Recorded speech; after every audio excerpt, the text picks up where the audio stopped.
Well, things are kind of coming down here.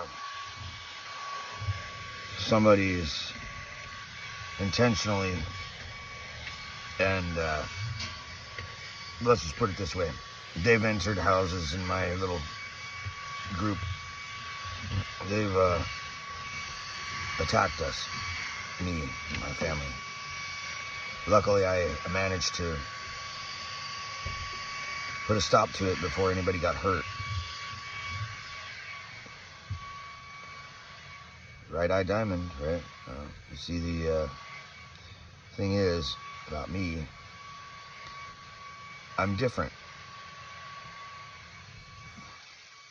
And before you ask, no, that's not a filter. I want to help everyone. You need to set aside your egos and understand that there are people out there that can help, that have a little more insight than you.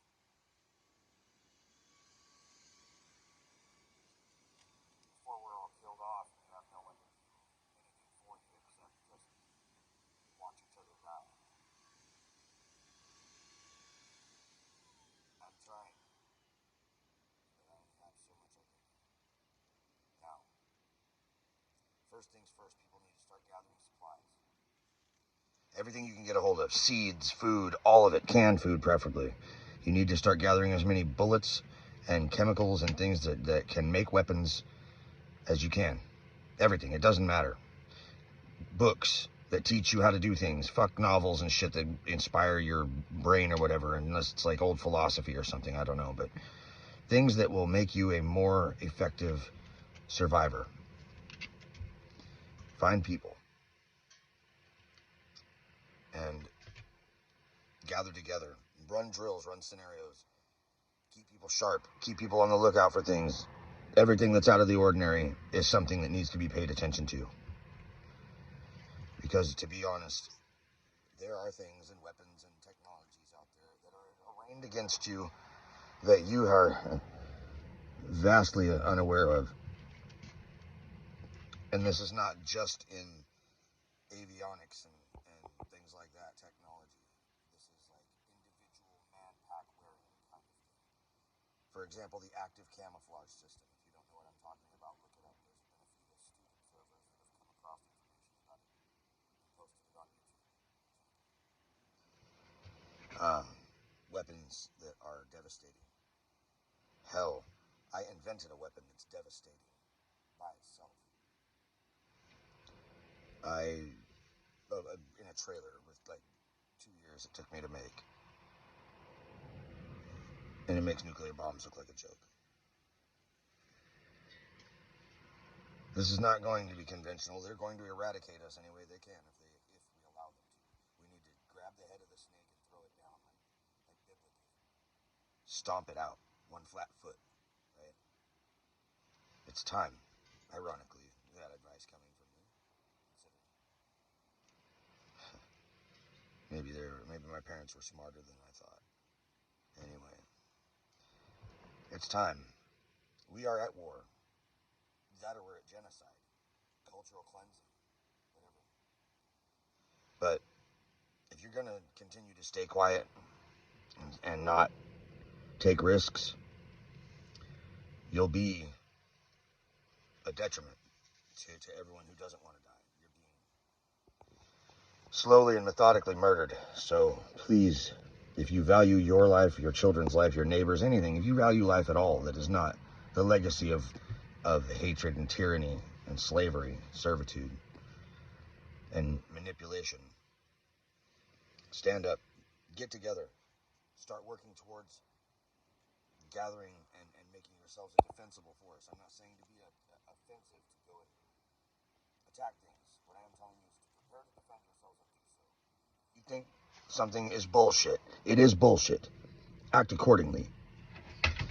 You're not required to starve so that someone can make a profit off of you.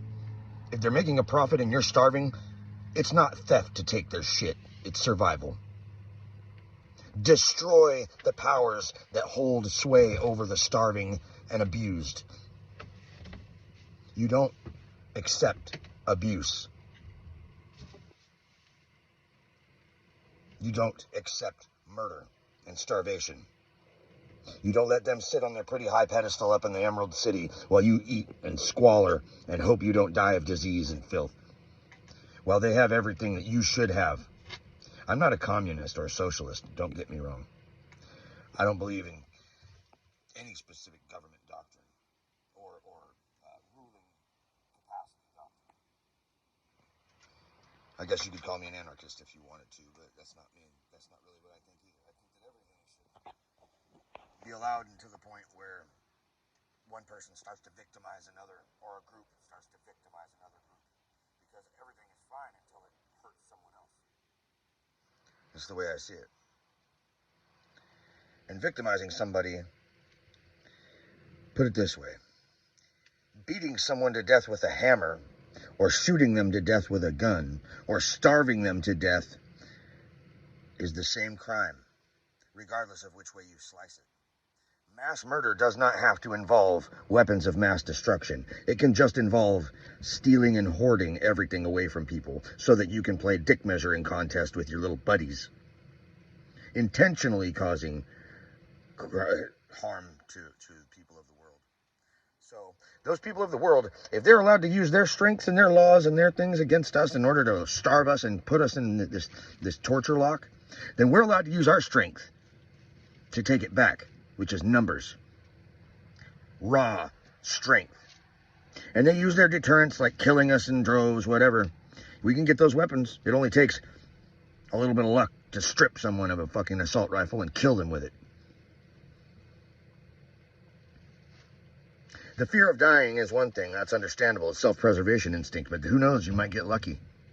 Take a gamble. Because that cop is not scary unless he's the only one with a gun. That military man, like I used to be, even to the level that I used to be, is not scary when you overwhelm them. Look at the fucking Benghazi. Those are 4 highly elite trained motherfuckers, and they all got fucking fucked. Right?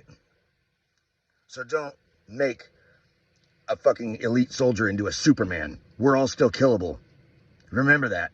Stop being afraid of the authority and the powers that are, and do something to save yourselves, or you will be eradicated. Not by me, but by people who you are allowing to exterminate you and standing idly by while it's going on. Do something. Help me do something before it's over. Before there's nothing left but a carcass-strewn wasteland and a bunch of inbred, hemophiliac, mole rat-looking people living underground. How apt. And the legacy of the human race will be nothing but their influence and their disgusting lack of diversity in their genetics. I'm talking to you, Rothschild, you disgusting sumbitch. Check it out. All of them. The queens, the kings, the financiers, they're all wrong. Take back this world, or we'll all die. We, the people of the world, want our world back. And instead of being ruled over by those who have no concern but their bottom line and their paper with dead people on it, we want it. An equal start to the race. Everyone gets to have an equal start to the race. Wherever you finish is on you. But you start at the same place. That simple. And the free market is dead. So those of you who would argue capitalism and call me by those names, you don't have a voice in your capitalist market anymore, because they fucking extortion, take your money and taxes and pay the companies that you didn't want to continue to fucking exist. So there is no more free market. Therefore, there is no more capitalism. You're being fooled. And if you don't know and you don't believe that, then you don't know enough about capitalism or money in general to even speak. Help me, all of you, or die alone. No separation. Unite or die.